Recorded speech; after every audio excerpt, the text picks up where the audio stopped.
어제 묵상한 말씀 마태복음 9장 9절부터 13절에서 예수님은 세금업자인 마태에 다가가시고 그를 당신의 제자로 삼으셨습니다.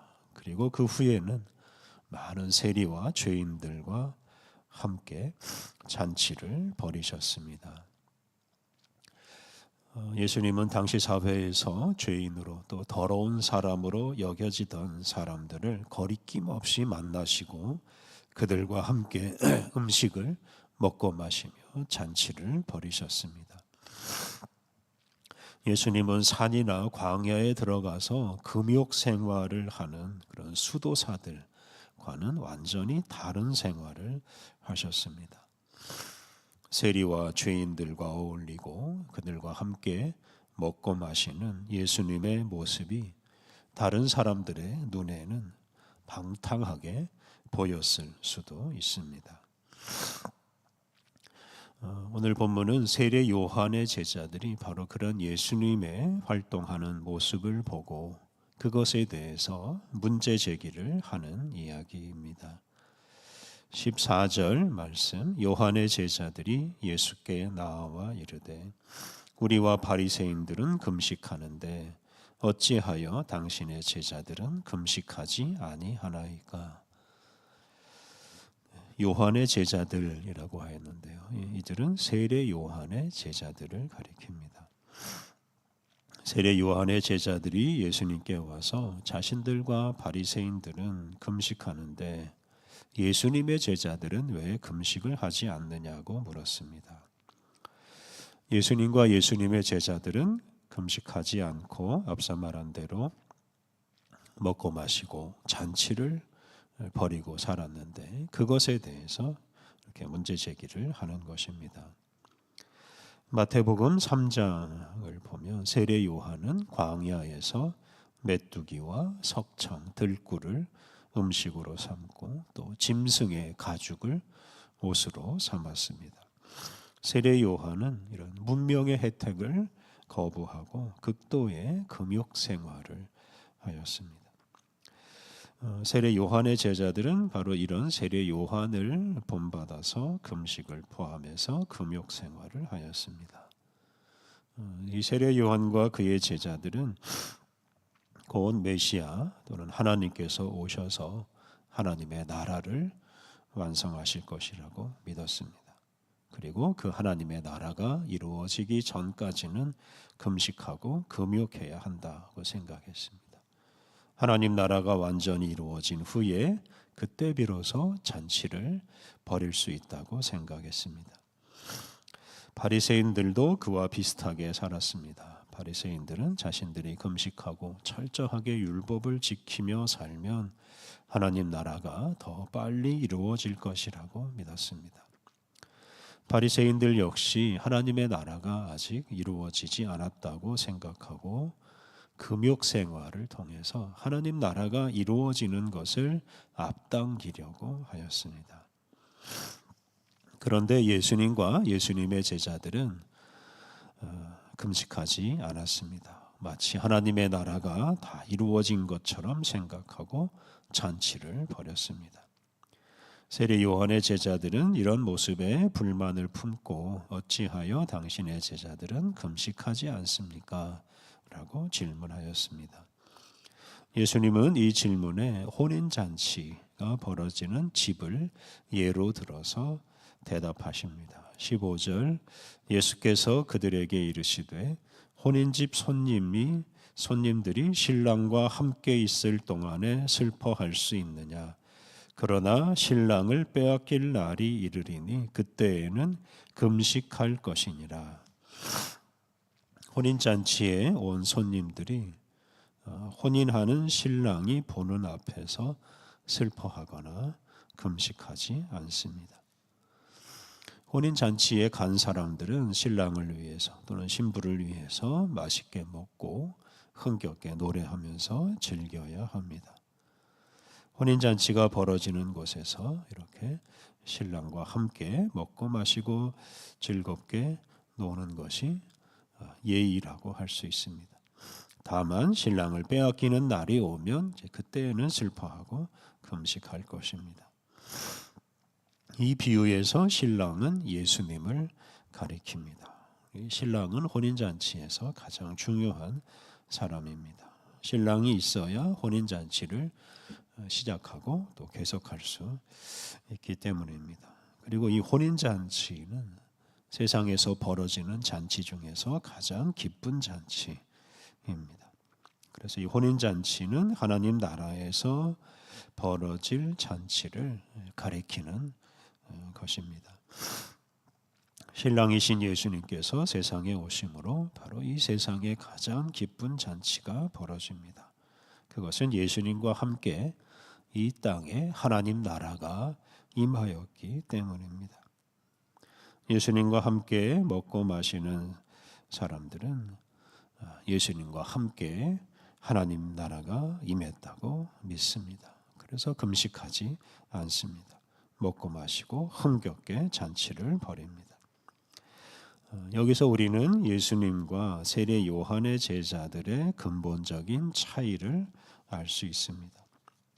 예수님은 당신과 함께 하나님 나라가 세상에 임했다고 하셨습니다. 반면에 세례 요한의 제자들은 아직 하나님의 나라가 이 땅에 임하지 않았다고 생각했습니다. 예수님은 세례 요한의 제자들에게 당신과 함께 하나님의 나라가 이 땅에 임했고 이 때문에 지금은 잔치를 벌여야 하는 때다라고 대답하신 것과 같습니다. 바리새인과 세례 요한의 제자들처럼 경건한 유대인들은 메시아를 기다리면서 오랜 세월을 울고 금식하며 살았습니다. 그런데 예수님께서는 이제 그런 때가 지나갔고 메시아이신 당신과 함께 하나님 나라가 임했으니 이제는 금식과 울음을 그치고 잔치를 해야 한다라고 말씀하셨습니다. 다시 말하면 더 이상 하나님 나라를 기다릴 것이 아니라 예수님과 함께 임한 하나님 나라를 맞이하고 하나님 나라 백성으로서 기쁘게 살아야 한다 뜻입니다. 16절, 17절에서 예수님은 새로운 시대가 왔다라고 분명하게 말씀하십니다. 16절, 17절 생배 조각을 낡은 옷에 붙이는 자가 없나니 이는 기운 것이 그 옷을 당기어 헤어짐이 더하게 됨이요 새 포도주를 낡은 가죽 부대에 넣지 아니하나니 그렇게 하면 부대가 터져 포도주도 쏟아지고 부대도 버리게 됨이라. 새 포도주는 새 부대에 넣어야 둘이 다 보존되느니라. 생배조각 즉 새 옷감을 낡은 옷에 붙이지 않습니다. 그렇게 하면 새 옷감이 낡은 옷을 당겨서 더 심하게 찢어집니다. 새 포도주를 낡은 부대에 넣지 않습니다. 왜냐하면 새 포도주를 낡은 부대에 넣으면 그 부대가 낡은 부대가 터져버리고 그 부대 안에 있던 포도주도 쓰지 못하게 됩니다. 새 포도주는 새 부대에 넣어야 새 포도주와 새 부대가 함께 보존됩니다. 예수님께서는 이 말씀으로 옛 시대에 속한 생활 방식을 버리고 새로운 시대에 맞게 살라고 말씀하십니다. 세례 요한의 제자들과 바리새인들은 옛 시대에 속한 사람으로서 하나님 나라를 기다리며 살았습니다. 그들은 하나님 나라가 임하길 기도하며 금식하였습니다. 이런 삶의 방식이 곧 낡은 부대요, 낡은 생활 방식입니다. 그러한 삶의 방식으로는 이 땅에 임하신 메시아이신 예수님을 영접할 수가 없습니다. 예수님이 오심으로 예수님과 함께 하나님 나라가 이 땅에 임했습니다. 죄인들에게 용서가 선포되고 그리고 누구든지 담대하게 하나님 앞에 나아올 수 있는 시대가 열렸습니다. 이렇게 새로운 시대가 시작되었습니다. 이런 시대에는 옛 시대의 삶의 방식을 버려야 합니다. 금식을 그치고 예수님과 함께 잔치를 벌이면서 즐겁게 살아야 합니다.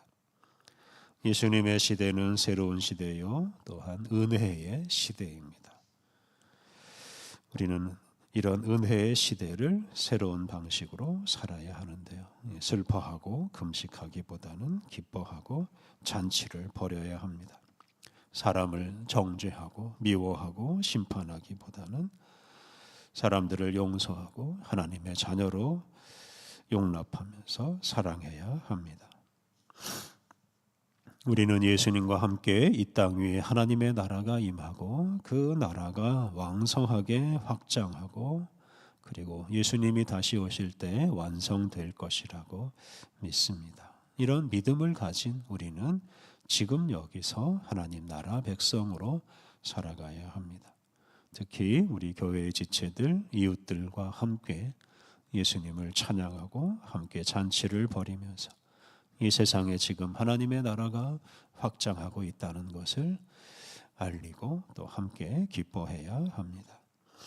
예수님의 은혜로 새로운 시대를 살아가는 우리들은 모든 사람을 하나님 나라 백성으로 여기고 그들과 함께 기뻐하면서 날마다 잔치를 벌이며 새로운 방식으로 살아가야 하겠습니다.